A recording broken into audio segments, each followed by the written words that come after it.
Good morning, Facebook. It is your girl, Latanya Laird Austin, and it is time for my 2 Cents Tuesdays. I attempted to go live, but I'm convinced there's some type of conspiracy going on with AT&T because ever since I changed to unlimited data, my signal is never strong enough. I can't do what I really want to do. So, at any rate, despite the conspiracy, I'm going to post my video even though I can't go live. But thanks to everyone who tunes in and takes a look at the video. I hope it inspires you. That's the ultimate goal. And so today I was inspired by my pastor, Eric Alexander, at the St. Luke Baptist Church in North Little Rock, better known as Rixie, the Rixie area. He preached a sermon once called Dealing with Nothing. And he talked about one of the miracles known as the Great Drought, or Peter and some of the disciples catching the large amount of fish. And this morning, God just touched my heart and had me to look at both of the miracles. Now, I'm just coming into some of this knowledge, and so I'm hoping that it will inspire you to either read more or maybe even dig deeper into the two miracles. But there are two different fish miracles, if you will.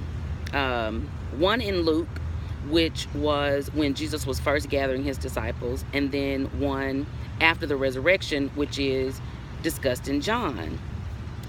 And there are some differences in the two miracles, but it's just amazing how there's so much to get from both of the miracles. So I have some notes because it was too much for me to retain. So I just want to share with you some of the comparisons. Some of the similarities, though, in the miracles is that they both occur at the lake Gennesaret, which is also known as the Sea of Galilee. And they both involve Peter and Jesus and John and James. However, in Luke, it's just those four. In John, however, there are a total of 7 disciples who are at the sea at that time. But in Luke, Jesus is followed by the crowd one morning after Peter had decided to go fishing the night before. And he and James and John had been fishing, and they didn't catch any fish. And so they came up with nothing. And so that morning, Jesus is there at the shore, and he gets in the boat with Peter. And once he shows up and gets in the boat with Peter, Jesus begins teaching the multitude, or the crowds. And of course, he's also teaching the disciples a lesson. And this is when he begins to gather the first of his disciples. One of the first things that Jesus says is, Peter, launch out into the deep and cast your net. And that's so interesting to me because, remember, now this is the story in Luke. So when Jesus tells Peter to launch out into the deep, to me that's saying, you don't really know the fullness of who I am yet, Peter. So I want you to dig a little deeper, get a little closer to me, and cast your net, and see what you come up with, see what you get in your net. And then Peter starts complaining. He says, we've been fishing all night long and we ain't got nothing. We've come up with nothing. And he says, but nevertheless, we'll go out and do what you say. And then in verse 8 in Luke chapter 5, Peter repents after they catch so many fish. They catch so many fish that their nets begin to break. And in fact, that's how Jesus found them. He found them on the shore mending their nets.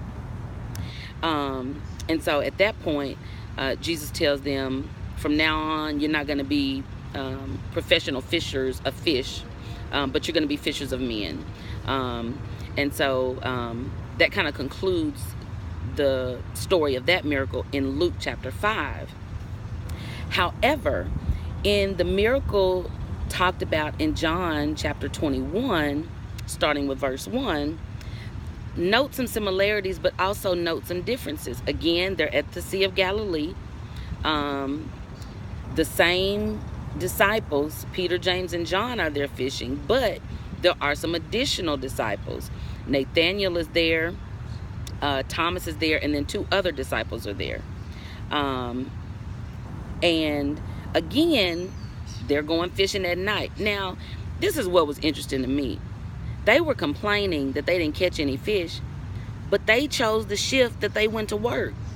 They said they were going fishing at night. Nobody told them to go fishing at night. They decided to go fishing at night, but yet they wanted to complain. And don't we do that sometimes? Like, we choose our own shift and we choose our own way that we want to go, but then we complain when things don't turn out the way we want them to turn out. And then we want Jesus to show up and make everything okay.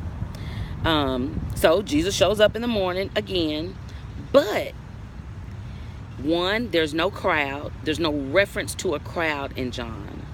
And Jesus teaches them from the shore. Unlike Luke, there's no reference about Jesus getting into the boat with Peter or the disciples. Jesus teaches the disciples from the shore. This is so important to me, because sometimes when we're dealing with a situation, and as my pastor has said, when we're coming up with nothing, sometimes Jesus is on our boat and he makes everything okay. But sometimes he stands back and he gives us instructions for us to carry out without him on the boat. Because presumably we're a little more mature, we're a little more grown up, and we should know a few more principles. We should know more about him, for him not to necessarily be on the boat, but for him to just be able to speak a word and for us to carry it out.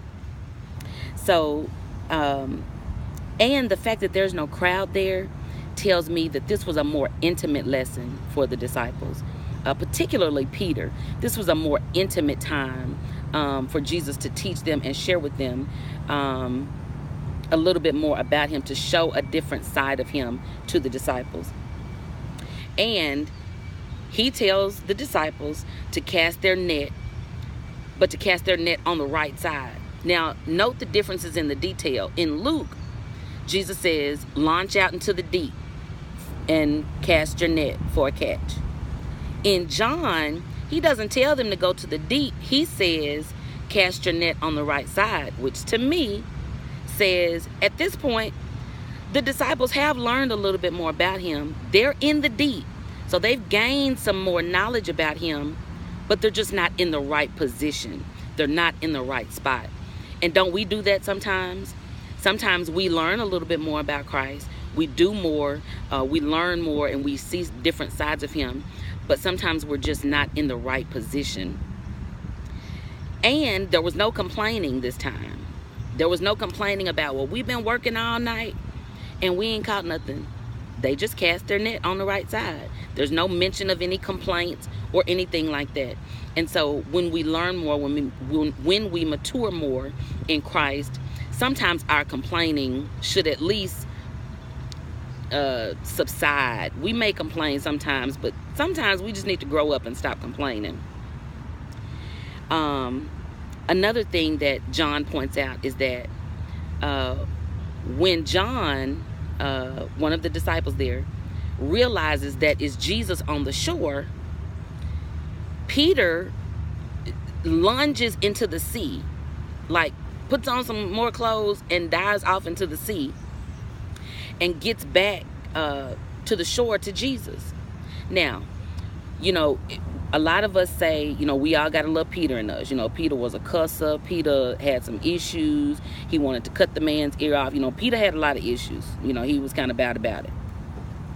But the thing I like about Peter in these miracles is that Peter always wanted to be where Jesus was.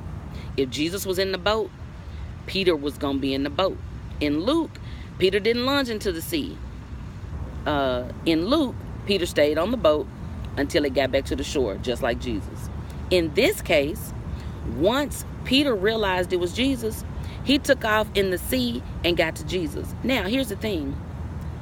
For any of you who know about the message dealing with nothing, you realize that sometimes that nothing is represented by the lake, okay?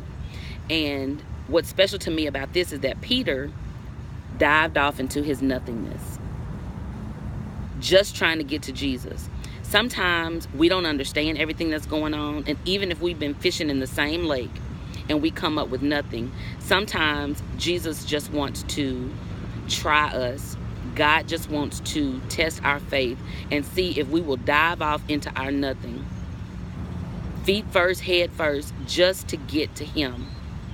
And that's what's being said to me through these miracles, particularly in John, when Peter lunges into the sea. And then the other 6 disciples, they came in the boat. I guess they wasn't quite there yet. Their faith hadn't gotten there yet. And here's the other thing. When they got to the shore, Jesus was already cooking fish. Now, they were still dragging the net. But when they got there, Jesus was already cooking fish. And they had breakfast together, and they had communion together, which is another indication that they had grown to a place in Christ where they were able to commune together. It wasn't just a catching of the fish or a lesson or a gathering of the disciples. They actually had a relationship. So this is my 2 Cents Tuesdays. I hope it was inspirational. I know it was a bit long, but I was really excited about what I learned and what God was speaking to me. Be blessed, Facebook, and until next Tuesday, make a great one.